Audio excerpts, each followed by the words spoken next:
Jimbo's Garage.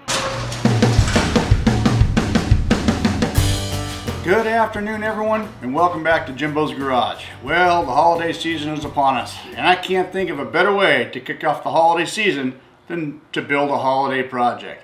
Today's project, the Horseshoe Christmas tree. Let's get started.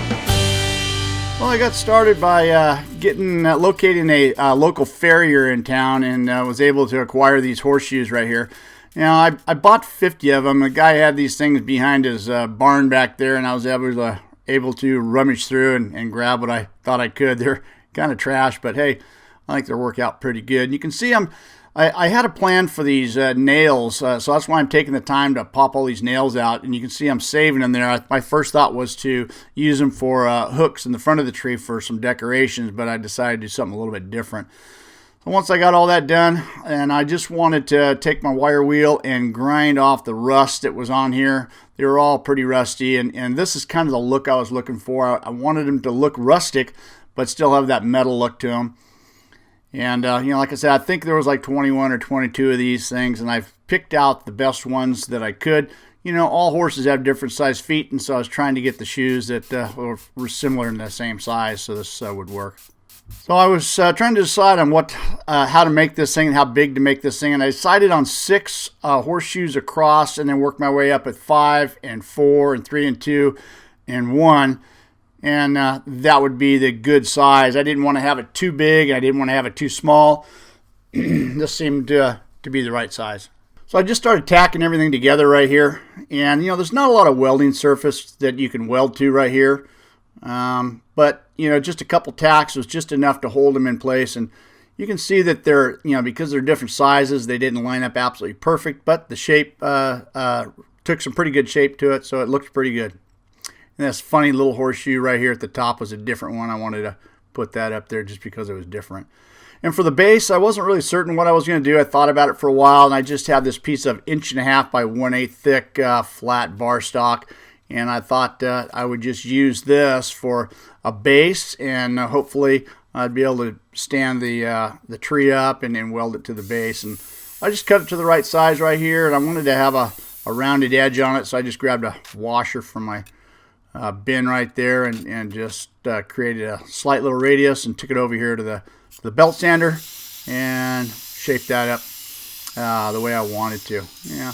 Belt sanders have been a great deal for me. It was fairly inexpensive, and I use that a lot more than I ever thought I would. But here it is. Got it all shaped up. Got both sides the same way. And then this is what I'm using for the legs. Again, I thought about it, and I didn't want to think too long. I just had a piece of this 1/4-inch round bar stock, and it's kind of rusty, so it kind of fits what I'm doing here. And this is, you can see what I'm doing, just bending it in a 90 degree. And once I got that done, there's the 2 pieces right there. I just laid out, I think it was 3 inches from each side, and tacked them into place right here. And that's all I wanted to do, is just to get them tacked into place. And there was a little bit of adjustment that had to happen. I had to bend them around back and forth to get it to sit level. But not too much, and there it is, nice and level. And this worked out pretty good. I just stood the tree up on top of that, and you can see how perfect it just fit perfectly flat on there. That was really cool. And again, just tacked them into place. Once everything is nice and plumb, I went ahead and just put these fairly large tacks. There's not a lot of welding surface, so I just did what I could to tack it in place. It's not going to go anywhere.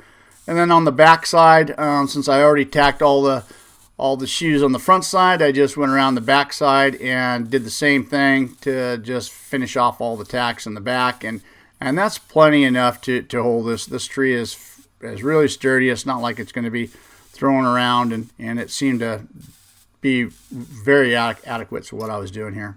So I wanted to finish the tree off by putting some sort of ornament on the top, and the only thing I could think of was making some sort of a star. So this is a piece of that 1/4-inch round stock, and I still had a chunk of that left over. So this is what I came up with. I thought I would make a star, so I'm just cut the little pieces out and ground them down, the angles down, so I could fit them all nice and tight in there. And you can see me starting to assemble it. right now. And actually, I got to say, this worked out better than I really thought it was going to. It was a nice little added touch to the tree itself. And once I got everything welded out, I got it welded on top of the tree, and that finished it off really nice. Well, there it is. The horseshoe Christmas tree is complete, and I gotta say, it turned out better than I expected. And with some help from my wife decorating it, even made it all that much better. Hope you guys enjoyed this video. Happy holidays. Thanks for watching. Don't forget to rate, comment, and subscribe for more videos. See you next time on Jimbo's Garage.